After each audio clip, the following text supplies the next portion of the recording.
রাজধানীতে গ্যাসের জন্য হাহাকার, পাম্পগুলোতে ঘন্টার পর ঘন্টা অপেক্ষা। সংকটে বন্ধ ৩১ বিদ্যুৎ কেন্দ্র, বেড়েছে লোডশেডিং। সামিটের এলএনজি টার্মিনাল সচল না হওয়ায় ভোগান্তি। আমরা রাস্তায় বইরা থাকি গ্যাসের জন্য।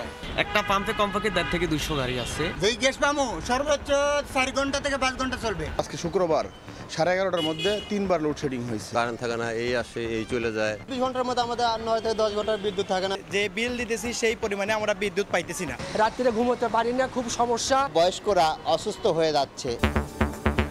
শেখ হাসিনা সরকারের আমদানি নির্ভর নীতি ঝুঁকিতে ফেলেছে জ্বালানি খাতকে, মত বিশেষজ্ঞদের। যখন গ্যাসের অপ্রতুলতা থাকে তখন কিন্তু বিদ্যুৎ উৎপাদনও চাহিদা মাফিক হয় না। নিজস্ব অনুসন্ধান এবং উৎপাদনের দিকে বাংলাদেশের জাতীয়ভাবে জোর দেওয়া উচিত, সেটা কখনোই সেই রকম জোর পায়নি।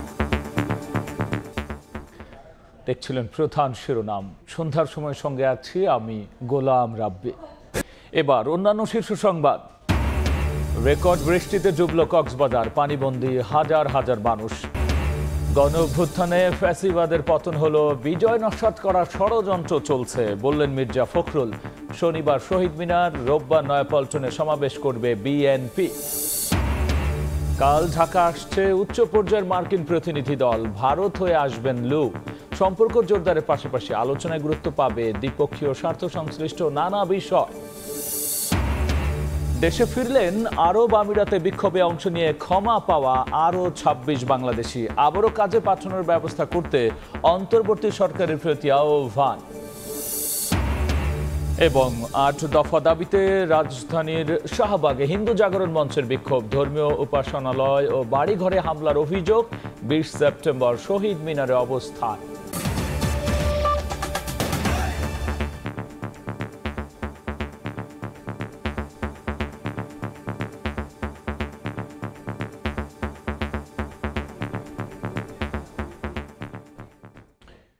একদিকে গ্যাসের সংকট, আবার তার ওপর লোডশেডিংয়ে বিপর্যস্ত জনজীবন। বিশেষজ্ঞরা বলছেন, আগের সরকারের আমদানি নির্ভর নীতি ঝুঁকিতে ফেলেছে জ্বালানি খাতকে। রক্ষণাবেক্ষণ শেষে ৩.৫ মাসেও সামিটের এলএনজি টার্মিনাল সচল না হওয়ায় তীব্র সংকটে এই খাত। গ্যাসের অভাবে বন্ধ দেশের অর্ধেক সার কারখানা, ৩১ বিদ্যুৎ কেন্দ্র। জনজীবনের পাশাপাশি যার নেতিবাচক প্রভাব পড়ছে শিল্প কারখানায়। ফারুক ভে রবিনের রিপোর্ট। রাজধানীর তেজগাঁওয়ের ৭ রাস্তা মোড় এলাকা, যেদিকে চোখ যায় গ্যাসের জন্য ঠাঁই দাঁড়িয়ে সারি সারি গাড়ি, গরমে হাঁসফাঁস অবস্থা ঘন্টা। আর এটি এখন দেশে জ্বালানি পরিস্থিতির প্রতীকী রূপ। ৪টা পাম্প ঘুরে আসছে এখানে। একটা পাম্পে কমপক্ষে ১.৫ থেকে ২০০ গাড়ি আছে। ঘন্টার পর ঘন্টা আমরা রাস্তায় বইরা থাকি গ্যাসের জন্য। পেশেন্ট নাই, ১০০, ১২০, ৩০, আগে ছিল ১৮০, ২০০ পেশেন্ট ছিল। কেবল যানবাহনই নয়, অন্যান্য খাতেও সংকট তীব্র। চাহিদার তুলনায় অর্ধেক গ্যাসও যোগান দেওয়া যাচ্ছে না সার কারখানায়। এতে দেশে বর্তমানে ৬ সার কারখানার ৩টিরই উৎপাদন বন্ধ। একই অবস্থা বিদ্যুতের ক্ষেত্রেও। বর্তমানে দেশে বেড়ে চলা লোডশেডিংয়ের অন্যতম কারণ গ্যাসের তীব্র সংকট। বিদ্যুৎ কেন্দ্রগুলোতে চাহিদার বিপরীতে গ্যাস দেয়া যাচ্ছে মাত্র ৩৮% মতো। ফলে কেবল গ্যাসের অভাবেই বন্ধ ৩১ বিদ্যুৎ কেন্দ্র। একই চিত্র শিল্প কারখানাতেও। ৩০ থেকে ৪০% আমাদের উৎপাদন নাই, due to the low pressure of gas and low supply of gas.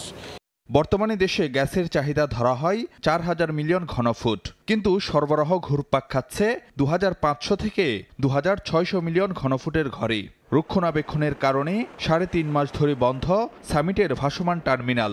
ফলে এলএনজি থেকে মিলছে স্বাভাবিকের তুলনায় ৩০০ মিলিয়ন কম গ্যাস, যা তীব্র করছে সংকট।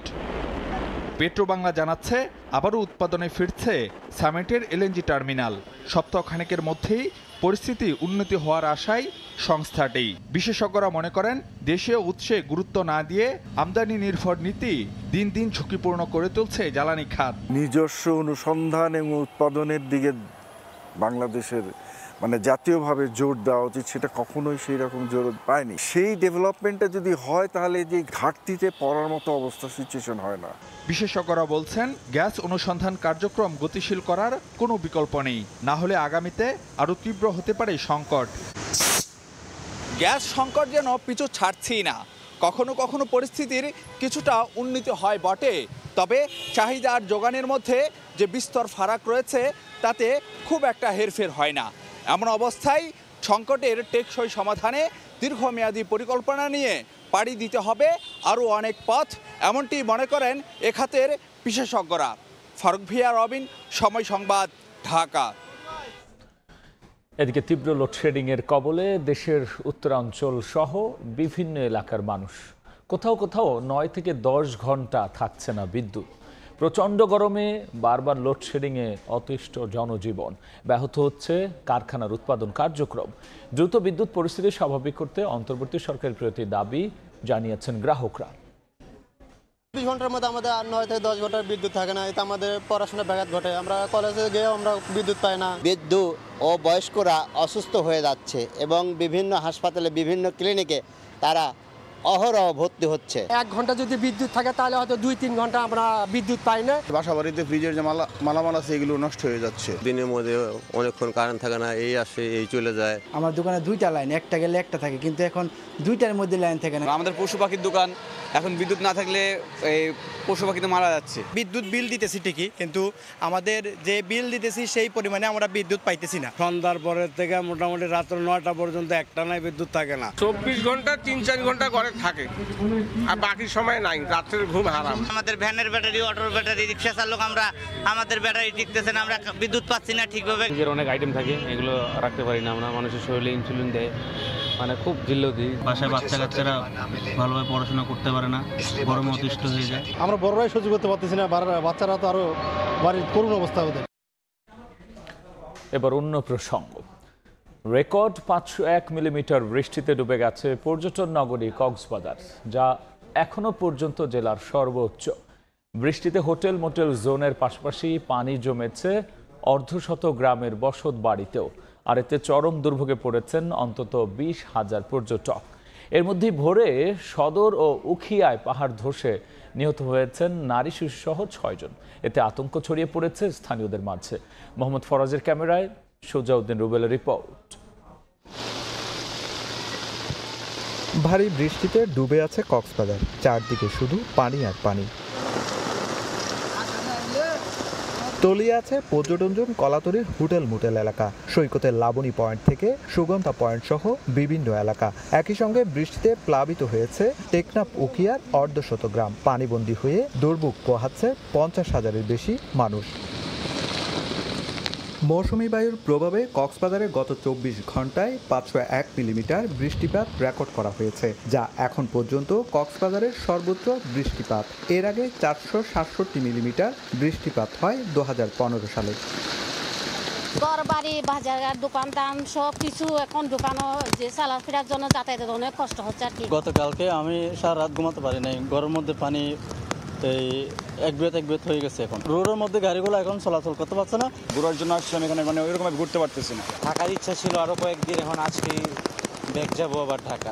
অফিস থেকে শুরু করে রেস্টুরেন্ট সবকিছুতেই পানি। বৃষ্টিতে চট্টগ্রামের বিভিন্ন নিচু এলাকায় জলাবদ্ধতার সৃষ্টি হয়েছে। দুপুরের পর থেকে থেমে থেমে বৃষ্টিপাত হয় নগরীতে।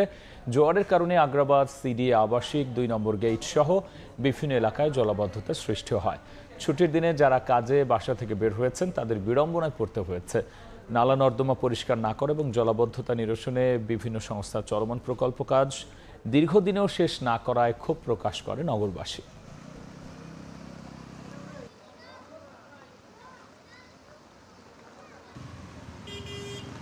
বৃষ্টি হলে মাত্র পানি, এক কোমর পানি হয়ে যায়। আজকে সকাল থেকেই বৃষ্টি, এই ফোটা ফোটা বৃষ্টিতেই আগ্রাবাদ অবস্থা এরকম।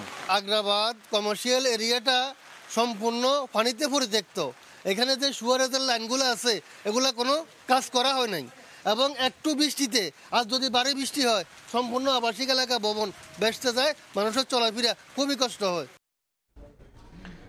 কাল ঢাকা আসছে উচ্চ পর্যায়ের মার্কিন প্রতিনিধি দল। দলের নেতৃত্বে থাকবেন মার্কিন অর্থ দপ্তরের সহকারী আন্ডার সেক্রেটারি ব্রেন্ট নেইম্যান। এদিকে ভারত হয়ে ঢাকায় আসবেন মার্কিন পররাষ্ট্র দপ্তরের দক্ষিণ ও মধ্য এশিয়া বিষয়ক অ্যাসিস্ট্যান্ট সেক্রেটারি ডোনাল্ড লো। পররাষ্ট্র মন্ত্রণালয় জানিয়েছে, সম্পর্ক জোরদারের পাশাপাশি এবারে আলোচনায় গুরুত্ব পাবে দ্বিপক্ষীয় স্বার্থ সংশ্লিষ্ট নানা বিষয়।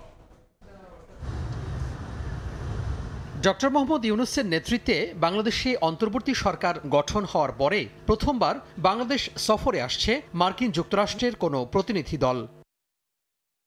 যুক্তরাষ্ট্রের রাজস্ব দপ্তরের ডেপুটি আন্ডার সেক্রেটারি ব্রেন্ট নিউম্যানের নেতৃত্বে 6 সদস্যের একটি উচ্চ পর্যায়ের প্রতিনিধি দল শনিবার 2 দিনের সফরে ঢাকায় আসবেন। এছাড়া প্রতিনিধি দলে রয়েছেন মার্কিন পররাষ্ট্র দপ্তরের দক্ষিণ ও মধ্য এশিয়া বিষয়ক অ্যাসিস্ট্যান্ট সেক্রেটারি ডোনাল্ড লু ও ইউএসএইডের এশিয়া বিষয়ক উপসহকারী প্রশাসক অঞ্জলি কৌর। এর মধ্যে লু ঢাকায় আসবেন ভারত হয়ে। পররাষ্ট্র মন্ত্রণালয় বলছে দুই দেশের সম্পর্ক জোরদার হবে এ সফরে, পাশাপাশি আলোচনায় গুরুত্ব পাবে নিজেদের স্বার্থ সংশ্লিষ্ট বিভিন্ন বিষয়। উচ্চ পর্যায়ের এ দলের সঙ্গে বহুমাত্রিক আলোচনা হবে বলে জানায় পররাষ্ট্র দপ্তর। যুক্তরাষ্ট্রের প্রতিনিধি দলের সদস্যরা আগামী রোববার অন্তর্বর্তী সরকারের প্রধান উপদেষ্টা ডক্টর মোহাম্মদ ইউনূস, পররাষ্ট্র উপদেষ্টা মোহাম্মদ তৌহিদ হোসেন এবং অর্থ ও বাণিজ্য উপদেষ্টা সালেউদ্দিন আহমেদের সঙ্গে সৌজন্য সাক্ষাৎ করবেন। এদিন দুপুরে যুক্তরাষ্ট্রের প্রতিনিধি দলটির সদস্যরা পররাষ্ট্র সচিবের সঙ্গে মধ্যাহ্ন ভোজে অংশ নেবেন। বিকেলে প্রতিনিধি দলের নেতা যুক্তরাষ্ট্রের রাজস্ব দপ্তরের deputy under secretary Brent Newman Bangladesh ব্যাংকের গভর্নর আহসান এইচ মনসুরের সঙ্গে বৈঠকও করবেন। ছাত্র জনতার অভ্যুত্থানে রাজনৈতিক পট পরিবর্তনের পর বাংলাদেশের সঙ্গে সম্পর্ক জোরদার করতে যুক্তরাষ্ট্র প্রতিনিধি দলের এ সফর বেশ গুরুত্বপূর্ণ বলে মনে করছেন সংশ্লিষ্টরা। তোহা খান তামিম, সময় সংবাদ, ঢাকা। শেখ হাসিনা সরকারের গুম, খুন, নির্যাতনের বিরুদ্ধে যারা দেশে থেকে প্রতিবাদ জানিয়েছেন তারাই আসল বীর বলে মন্তব্য করেছেন সাংবাদিক মুশফিকুল ফজল আনসারী। প্রায় 1 দশক নির্বাসনে থাকার পর যুক্তরাষ্ট্র থেকে দেশে ফিরে সংবর্ধনা অনুষ্ঠানে তিনি একথা বলেছেন। অনুষ্ঠানে বিএনপির মহাসচিব বলেন, মুশফিকুল ফজল আনসারী আমাদের হিরো। গণঅভ্যুত্থানে ফ্যাসিবাদের পতন হলেও বিজয় নস্যাৎ করার ষড়যন্ত্র এখনও চলছে জানান মির্জা ফখরুল। এদিকে গণতন্ত্র দিবসকে উপলক্ষ করে শনিবার শহীদ মিনার ও রোববার নয়াপল্টনে সমাবেশ করবে বিএনপি। বাংলাদেশে মানবাধিকার লঙ্ঘন, নির্বাচন নিয়ে জালিয়াতি এবং কর্তৃত্ববাদী শাসন ব্যবস্থা নিয়ে সাবেক আওয়ামী লীগ সরকারের বিরুদ্ধে বিদেশে যারা সোচ্চার ছিলেন তাদের মধ্যে অন্যতম সাংবাদিক মুশফিকুল ফজল আনসারী। প্রায় 1 দশক নির্বাসনে থাকার পর যুক্তরাষ্ট্র থেকে বৃহস্পতিবার দেশে ফেরেন আনসারী। শুক্রবার বিকেলে জাতীয় প্রেস ক্লাবে তার সংবর্ধনার আয়োজন করা হয়। এ সময় বন্ধু, সহকর্মী, ভক্ত, অনুরাগীদের ফুলেল শুভেচ্ছা আর ভালোবাসায় সিক্ত হন তিনি। এ সময় আনসারী বলেন, যারা ফ্যাসিস্ট সরকারের বিরুদ্ধে লড়াই করে নতুন বাংলাদেশ উপহার দিয়েছেন তারা দেশের বীর সন্তান। যারা প্রত্যেকে বাংলাদেশে থাকা এবং বাংলাদেশের থেকে মুক্ত মতের চর্চা করা, এটি ছিল সবচেয়ে বড় চ্যালেঞ্জ, সবচেয়ে বড় বীরত্ব। এই বীরত্ব যারা দেখিয়েছে তারাই বীর শ্রেষ্ঠ। মুশফিক ফজল আনসারীকে হিরো হিসেবে অভিহিত করেন বিএনপির মহাসচিব মির্জা ফখরুল ইসলাম আলমগীর। বলেন, অভ্যুত্থানের মাধ্যমে গড়ে ওঠা জাতীয় ঐক্য নষ্ট করার ষড়যন্ত্র চলছে, রুখে দিতে থাকতে হবে ঐক্যবদ্ধ। মুশফিক এবং মুশফিকের সঙ্গে আরো অনেকে এই দেশে থাকতে পারেনি এই ফ্যাসিবাদী হাসিনার অত্যাচারের নির্যাতনের কারণে। তারা লড়াই করেছে বাইরে গিয়ে, আমরা লড়াই করেছি ভেতরে এবং বিজয় অর্জন করেছি আমাদের ছাত্র জনতার যে একটা অভূতপূর্ব গণ অভ্যুত্থান, সেই গণ অভ্যুত্থানের মধ্য দিয়ে। কিন্তু এই বিজয় তখনই আপনার সুসংগত হবে যদি আমরা এটাকে ধরে রাখতে পারি। আমাদের যে ঐক্য সৃষ্টি হয়েছিল সেই ঐক্যকে যে আমরা অটুট রাখতে পারি। আজকে খুব সুপরিকল্পিতভাবে এই ঐক্যকে বিনষ্ট করবার একটা চক্রান্ত চলছে, সেটাকে আমাদেরকে আবার রুখে দিতে হবে। এদিকে শুক্রবার সকালে বিএনপি চেয়ারপারসন বেগম খালেদা জিয়া ও তারেক রহমানের নামে দায়ের করা মিথ্যা মামলা প্রত্যাহারের দাবিতে জাতীয় প্রেস ক্লাবের সামনে অবস্থান কর্মসূচি পালন করেন দলটির নেতারা। এ সময় দেশবিরোধী ষড়যন্ত্র ও ছাত্র জনতার আন্দোলনে গণহত্যার জন্য আওয়ামী লীগের নেতাকর্মীদের বিচারের দাবি জানানো হয়। 16 বছরে বিএনপির মির্জা ফখরুল ইসলাম আলমগীর সহ অসংখ্য নেতা কর্মীরা জেলখানায় যে নির্যাতনের শিকার হয়েছে, বিএনপির অফিসে ঢুকে অস্ত্র রেখে আমাদেরকে মামলা দিয়েছে। জনাব স্বরাষ্ট্র উপদেষ্টা, বিনয়ের সহিত অনুরোধ করি তাদেরকে আইনের আওতায় আনা, মানুষকে একটু দেখান যে এরাই অত্যাচারী, এরাই ক্ষমতা লিপ্সু, এরাই শেখ হাসিনার ডাইন হাত। আন্তর্জাতিক গণতন্ত্র দিবসকে উপলক্ষ করে 14 ও 15 সেপ্টেম্বর দুদিনের কর্মসূচি ঘোষণা করেছে বিএনপি। শনিবার শহীদ মিনার এবং রোববার নয়াপল্টনে সমাবেশ করবে দলটি। সেখানে প্রধান অতিথি হিসেবে বিএনপির ভারপ্রাপ্ত চেয়ারম্যান তারেক রহমান ভার্চুয়ালি যুক্ত থাকবেন বলে জানিয়েছেন দলটির নেতারা। 14 সেপ্টেম্বর বিকেল থেকে সন্ধ্যার পর পর্যন্ত। দিন মোহাম্মদ সাব্বির, সময় সংবাদ, ঢাকা। দেশে ফিরেছেন সংযুক্ত আরব আমিরাতে বিক্ষোভে অংশ নিয়ে ক্ষমা পাওয়া আরও 26 বাংলাদেশি। দুপুরে হযরত শাহজালাল আন্তর্জাতিক বিমানবন্দরে এসে পৌঁছান তারা। দ্রুত আবারও কাজে পাঠানোর ব্যবস্থা করতে অন্তর্বর্তী সরকারের প্রতি আহ্বান জানিয়েছেন প্রবাসীরা। এর আগে 14 জনকে ফেরত আনা হয়েছিল। ফিরে এসেছি আমরা ডাক্তার ইউনূস স্যারকে আমরা ধন্যবাদ জানাই। উনি কল দিয়ে আমাদেরকে সারিয়ে নিয়ে এসেছে, আলহামদুলিল্লাহ। আমরাও মায়ের বুকে ফিরতে পেরেছি। আর আমরা চাই আমাদের সহযোগী ভাই যারা আছে বন্দী, ওনারাও মায়ের বুকে ফিরুক। আমরা সরকারকে ধন্যবাদ জানাই, ডক্টর ইউনূস স্যারকে। বন্দিত্ব থেকে মুক্তি পেয়ে দেশে ফিরলেও জমানো অর্থ সঙ্গে নিয়ে আসতে পারেননি বলে জানান প্রবাসীরা। এজন্য আবারও তাদেরকে প্রবাসের কাজে ফেরত পাঠানোর ব্যবস্থা করতে সরকারের প্রতি আহ্বান জানান তারা। অনেকের অ্যাকাউন্টে আছে যারা অ্যাকাউন্ট থেকে টাকা উঠাতে পারে না, তো সরকার যদি আমাদের যে নেক্সট যাওয়ার জন্য আবার একটা সুযোগ করে দিতে তাহলে আমরা অনেক খুশি হব। সরকার যেন আমাদের দিকে সুনির্দিষ্ট দিকে তাকায়, আমাদের জন্য একটা কর্মসংস্থানের ব্যবস্থা করে দেয়। ছাত্র জনতার গণ আন্দোলনের সঙ্গে সংহতি জানিয়ে গত জুলাইয়ে আরব আমিরাতে বিক্ষোভ করেন প্রবাসী বাংলাদেশিরা। এতে করে 57 জনকে গ্রেফতার করে 3 জনকে যাবজ্জীবন সহ 54 জনকে বিভিন্ন মেয়াদে সাজা দেন দেশটির আদালত। 5 আগস্ট শেখ হাসিনা সরকার পতনের পর অন্তর্বর্তীকালীন সরকার গঠিত হলে তাদেরকে দেশে ফিরিয়ে আনার প্রচেষ্টা চালান প্রধান উপদেষ্টা ডক্টর মোহাম্মদ ইউনূস। পরে 3 সেপ্টেম্বর আরব আমিরাতের প্রেসিডেন্ট তাদের সাজা মওকুফ করে দেশে ফেরত পাঠানোর ঘোষণা দেন। এর আগে 14 প্রবাসী বাংলাদেশিকে দেশে ফেরত আনা হয়। আসিফ মোহাম্মদ সিয়াম, সময় সংবাদ, ঢাকা।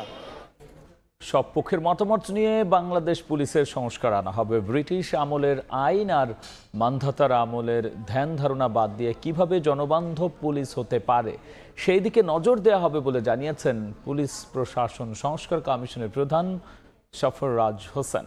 জুলাই বিদ্রোহে বাংলাদেশ পুলিশ যে ভূমিকা অবতীর্ণ হয় তেমনটা যাতে ভবিষ্যতে আর কখনো না ঘটে তা নিশ্চিত করার কথাও বলেছেন সাবেক আমলা আতিকুর রহমান তমালের রিপোর্ট। চিন্তা করা যায় না যে আমার দেশের পুলিশ আমার দেশের ছাত্রদেরকে গুলি চালাচ্ছে, তাও এত নির্মমভাবে হেলিকপ্টার থেকে গুলি চালাচ্ছে। আজকে সেই নির্মমতার গল্প কিন্তু পুরো পৃথিবী জানে এবং পুরো পুলিশ বাহিনীকে এমনভাবে ব্যবহার করা হয়েছে যে আজকে পর্যন্ত এই নতুন সরকার আসার পরেও কিন্তু এই পুলিশ আত্মবিশ্বাসের সাথে দাঁড়াতে পারছে না। সংস্কার কমিশনের প্রধান হিসেবে দায়িত্ব পালন করবেন সাবেক আমলা সফররাজ হোসেন। 2003 থেকে 2007 পর্যন্ত স্বরাষ্ট্র মন্ত্রণালয়ের সচিব ছিলেন তিনি। বাহিনীটিতে সংস্কারের জন্য সব পক্ষের সঙ্গে আলোচনার ভিত্তিতে কাজ করার আশা তার। প্রায় 30-32 বছর চাকরি করছি পুলিশের সঙ্গে, যেটুকু আমার অভিজ্ঞতা আছে আমি একই সঙ্গে চেষ্টা করবো যে পুলিশের রিফর্মসের মাধ্যমে যাতে দেশের এবং জনগণের সবাই মিলে আলোচনা করে আপনাদের সাথে পরামর্শ করবো, স্টেক হোল্ডার তাদের সাথে কথা বলেই আমরা একটা সুপারিশ তৈরি করবো। 1-1.5 মাসে যেটা হয়েছে এটা যেন ভবিষ্যতে যাতে না হয় এটা আমরা চেষ্টা করবো। ইতিমধ্যেই বাহিনীতে পদোন্নতি পেয়েছেন শতাধিক কর্মী। এসপি পদে বদলি হয়েছে 50টি জেলায়। বিভিন্ন পদে হয়েছে রদবদল। আলোচনায় আছে লোগো পোশাক বদলেরও। কিন্তু শুধু ব্যক্তির বদল আর বাহ্যিক পরিবর্তন নয়, পুলিশের পুরো কাঠামোয় পরিবর্তন চায় বাংলাদেশ। আতিকুর রহমান তমাল, সময় সংবাদ, ঢাকা। 6 মাস কারাবন্দী থাকার পর অবশেষে জামিন পেলেন দিল্লির মুখ্যমন্ত্রী অরবিন্দ কেজরিওয়াল। শুক্রবার তার জামিন মঞ্জুর করেন ভারতের সুপ্রিম কোর্ট। জামিনে জেল থেকে ছাড়া পেলেও আপাতত অফিস করতে পারবেন না তিনি, স্বাক্ষর করতে পারবেন না কোনো ফাইলে। আবগারি দুর্নীতি মামলায় গেল 21 মার্চ ইডির হাতে গ্রেফতার হন আম আদমি পার্টির শীর্ষ নেতা কেজরিওয়াল। 12 জুলাই সেই মামলায় জামিন পাওয়ার সঙ্গে সঙ্গে সিবিআই তাকে গ্রেফতার করে, যেতে হয় কারাগারে। অবশেষে সর্বোচ্চ আদালত থেকে জামিন পেলেন কেজরিওয়াল। দেখছেন সন্ধ্যার সময়। এবার খেলার খবর। ভারতের বিপক্ষে টেস্ট জিততে হলে ব্যাটসম্যানের ভালো করার কোনো বিকল্প নেই। প্রথমবারের মতো স্কোয়াডে ডাক পেলেও একাদশের জায়গা পাওয়া নিয়ে আছে সংশয়। তবে রোমাঞ্চকে পাশ কাটিয়ে শেষ পর্যন্ত সুযোগ মিলে নিজেকে প্রমাণ করতে চান উইকেট রক্ষক ব্যাটসম্যান জাকের আলী অনিক। হেড কোচ ছাড়া 10ম দিনের অনুশীলনে যোগ দিয়েছেন বাকি সব বিদেশি কোচিং স্টাফের সদস্যরা। এদিন দীর্ঘ সময় বোলিং করেছেন ইনজুরির কারণে টেস্ট স্কোয়াড থেকে ছিটকে পড়া পেসার শরীফুল ইসলাম।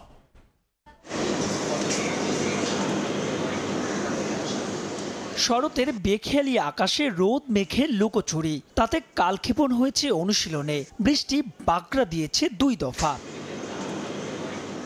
10ম দিনের অনুশীলনে এই ছবিটা আলাদা। বিদেশি কোচিং স্টাফের সব সদস্যরা যোগ দিয়েছেন এদিন। হেড কোচ চান্ডিকা আসবেন শনিবার মধ্যরাতে। টাইগার পেস বিপ্লবের সম্মুখ সারির যোদ্ধা তাসকিনের সঙ্গে লোকাল কোচ তারেক আজিজ খান। নেটে ঢাকা এক্সপ্রেসের বরাবরই হচ্ছিল ওভারস্টেপিং। তারেকের টোটকায় পরের বলটাই দুর্দান্ত, ব্যাটসম্যান পর্যদুস্ত। ইনজুরিতে টেস্ট স্কোয়াডে না থাকলেও টি-20 সিরিজে যে থাকছেন শরীফুল, এদিন তার টানা বোলিং দিয়েছে সেই নিশ্চয়তা। তবে প্রথমবারের মতো টেস্ট স্কোয়াডে জায়গা মিললেও একাদশের জাকের আলী অনিকের জায়গা পাওয়া নিয়ে নিশ্চয়তা নেই। তবুও লুকাননি নিজের রোমাঞ্চ। 2 ফরম্যাটের জন্যই প্রিপারেশন রাখছি, তো এখন শুধু মাইন্ডসেটটা চেঞ্জ করতে হবে ফরম্যাট অনুযায়ী। আমার দায়িত্ব যে আমি আমার বেস্ট পারফরমেন্সটা করব। তাদেরকে নিয়ে অবশ্যই পরিকল্পনা চলতেছে, যারাই খেলবে, তো নিজের প্ল্যান অনুযায়ী খেলার চেষ্টা করব। হ্যাঁ, অবশ্যই চ্যালেঞ্জ থাকবে, বাট এই চ্যালেঞ্জের মধ্যে যদি রান করা যায় আমার মনে হয় যে অনেক ভালো কিছু হবে। পেস ইউনিটের পাশাপাশি এদিন আলাদা কাজ হয়েছে ব্যাটিং ইউনিট নিয়েও। ভারতের বিপক্ষে টেস্ট জিততে যে এই বিভাগেই ভালো করার কোনো বিকল্প নেই। আমরা স্ট্রাগল করি ব্যাটিংয়েই। ব্যাটিং যখন খারাপ হয় তখনই আমরা ম্যাচগুলো লুজ করে ফেলি। বলাররা ম্যাক্সিমাম টাইম সাপোর্ট করে। ব্যাটিংটা যদি আমরা ভালো করতে পারি তো এটা আমাদের জন্য খুবই ভালো হবে। যেহেতু আমরা লাস্ট সিরিজটা খুবই ভালো গিয়েছে, সেই কনফিডেন্সটা অবশ্যই থাকবে। আমার কাছে মনে হয় যে এই বছরও আমাদের চেষ্টা থাকবে যে আমরা যেন যেটা কখনো আগে করতে পারিনি এজ এ টিম, এটা করার চেষ্টা থাকবে। চেন্নাইয়ের বিমান ধরার আগে শনিবার শেষবারের মতো অনুশীলন করবেন টাইগাররা। চিদাম্বরমে 19 সেপ্টেম্বর 2 ম্যাচ সিরিজের প্রথম টেস্ট। মাহবুব রিমন, সময় সংবাদ, ঢাকা। এ পর্যায়ে শীর্ষ সংবাদ জানিয়ে দিচ্ছে আরও একবার। রাজধানীতে গ্যাসের জন্য হাহাকার, সংকটে বন্ধে 31 বিদ্যুৎ কেন্দ্র, বেড়েছে লোডশেডিং। আমদানি নির্ভর নীতি ঝুঁকিতে ফেলেছে জ্বালানি খাতকে, মত বিশেষজ্ঞদের। রেকর্ড বৃষ্টিতে ডুবল কক্সবাজার, পানিবন্দী হাজার হাজার মানুষ এবং গণঅভ্যুত্থানে ফ্যাসিবাদের পতন হলো, বিজয় নস্যাৎ করার ষড়যন্ত্র চলছে বললেন মির্জা ফখরুল। শনিবার শহীদ মিনার, রোববার নয়াপল্টনে সমাবেশ করবে বিএনপি।